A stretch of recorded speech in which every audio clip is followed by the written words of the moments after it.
1980s. Radcliffe and Guatemalan Women is probably all found language, but I do not know this for sure. The sentences that are obviously about Radcliffe women sound as if they are from an alumna magazine. Some of the sentences that are obviously about Guatemalan women are from Severa Martinez Pelea's La Patria del Crio, a book not yet translated into English. Others seem to be from some sort of human rights report. Weiner's piece is full of juxtaposition, fragmentation, and lack of attribution, as if to suggest that there is nothing easy to say about this relationship between Radcliffe women and Guatemalan women. She avoids presenting herself as knowing but uninvolved witness, as the cliched poet-prophet. And as Weiner was a Radcliffe graduate, the piece also suggests she might be a participant and part of the problem. But at the same time, even while the categories Radcliffe women and Guatemalan women are not equal, one is a group of women from a university, and one is a group of women from a nation, the piece also suggests that there is a relationship, a complicated relationship between the two categories. This relationship is the multi-eyed aspect of Radcliffe and Guatemalan women. Radcliffe and Guatemalan women makes me profoundly uneasy.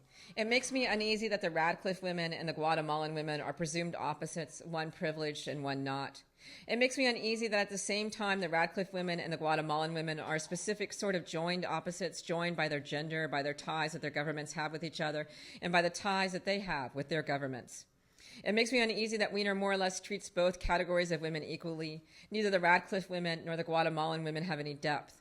And while there are some names mentioned in the piece, they are not really present as individuals in the poem, and it is often not clear which sentences are about Guatemalan women and which sentences are about Radcliffe women. It makes me uneasy that as nothing is attributed, I cannot stop myself from guessing at whether it was a Radcliffe or a Guatemalan woman who had to raise 5 children by herself. But the minute I guess, I have to think again and wonder about the relationship between guess and cliché and cultural assumptions. It makes me uneasy that Weiner frequently includes statements that would be true about both Radcliffe and Guatemalan women, such as they are paid lower wages than the men, as if these lower wages are in any way equivalent. While thinking about my mother's assertion that we were middle class, while thinking about Radcliffe and Guatemalan women, while thinking about women's employment in the countries with the highest percentage of women in poverty, while thinking about how the manipulation of trade barriers by the U.S. government has adversely impacted women across many different nations, while thinking about how at the same time the global economy empowers some women and disempowers others, I was trying to think about what sort of vision one needed to have in order to keep one eye on the neighborhood, and then one eye on the nation, and then yet one more eye on the world. I was trying to think, in other words. I wanted to write something about Chillicothe. I am from Chillicothe. And my family, I was the Chillicothian. My parents were from somewhere else. And yet I'm not really a Chillicothian anymore, and that feels obvious when I go back there. So my next thought was then, oh, maybe it is that I'm a child of Chillicothe. And I sat down to figure out what that might mean. I was trying to write something about being a child of a certain moment, of a certain class, working class, and then an adult of a different moment, of a different class, a middle class.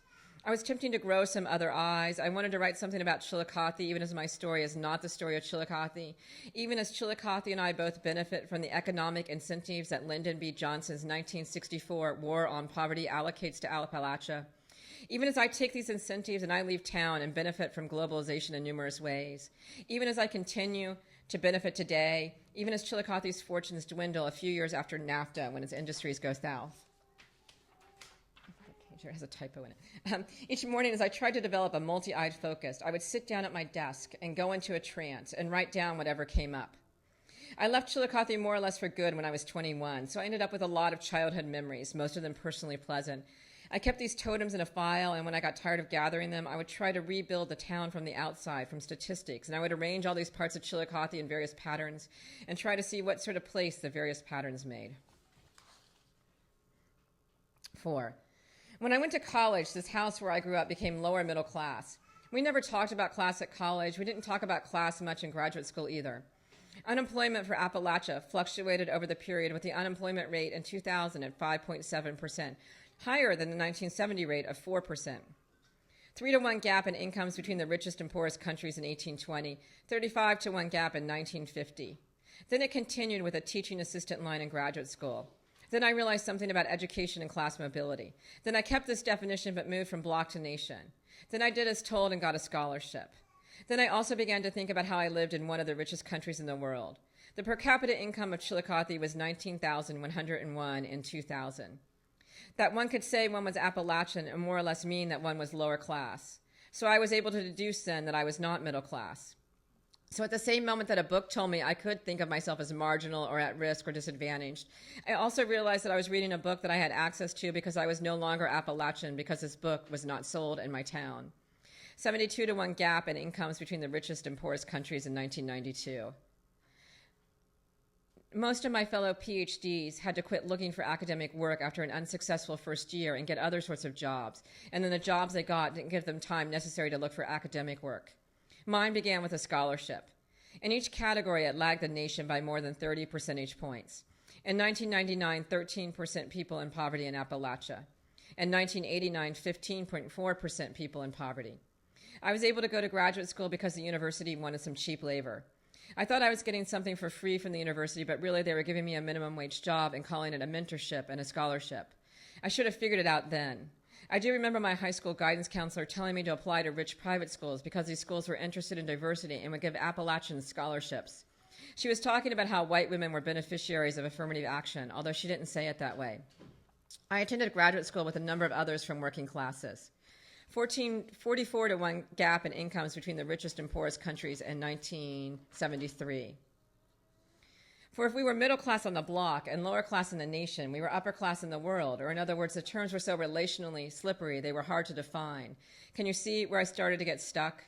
By 1992, per capita income for Appalachia had reached 83%. But the whole time I was growing up, no one once told me I was Appalachian. Between 1992 and today, my salary doubles. Between 1989 and 1992, my salary quadruples. Between 1970 and 2000, the poverty rate in Appalachia dropped from 17.8% to 13.7%. At that moment, I began to think that maybe my mother was underestimating when she kept insisting we were middle class. As I write this, other stories keep popping up, and I keep abandoning them. Wanting to talk about class, I kept talking only about gender. As I write this, other stories keep popping up, and I keep abandoning them. When I sat down to write this piece, I began by writing about myself by using a series of statements that I stole from working class memoirs by U.S. women and then memoirs by women from the global South. As I write this, other stories keep popping up, and I keep abandoning them. The categories were not equal, working class U.S. women and then just any women from the global South, as if these categories had any relationship between them.